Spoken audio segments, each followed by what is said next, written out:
नमस्कार. मी निर्मला गायकवाड पेखळे, उपायुक्त जळगाव शहर महानगरपालिका. जळगाव शहर महानगरपालिका हद्दीमध्ये जे कोणी जाहिरातदार असतील किंवा कोणी होर्डिंग्स बॅनर लावत असेल त्यांना मी आवाहन करू इच्छिते की कोणीही विनापरवानगी अनधिकृत होर्डिंग्स लावू नये. विनापरवानगी अनधिकृत होर्डिंग्स आढळल्यास, बॅनर आढळल्यास त्यांच्यावरती कायदेशीर दंडात्मक कारवाई गुन्हे दाखल करण्यात येतील.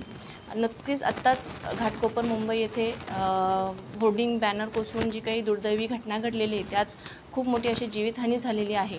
तसा प्रकार पुन्हा जळगाव शहरात होऊ नये त्या अनुषंगाने मनपातर्फे खबरदारी घेण्यात येत आहेत.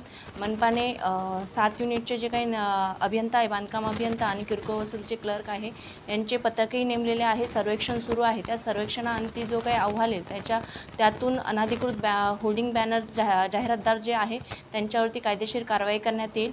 त्यामुळे मी सर्वांना आवाहन करू इच्छिते की कोणी विनापरवानगी अनधिकृत होर्डिंग्स लावू नये. त्यात जर कोणी विनापरवानगी अनधिकृत होर्डिंग्स लावलेले आढळल्यास त्याने काही जीवितहानी जर झाली किंवा वित्तहानी झाली तर त्याला सर्वस्वी संबंधितांना जबाबदार धरून कायदेशीर कारवाई करण्यात येईल याची सर्वांनी नोंद घ्यावी.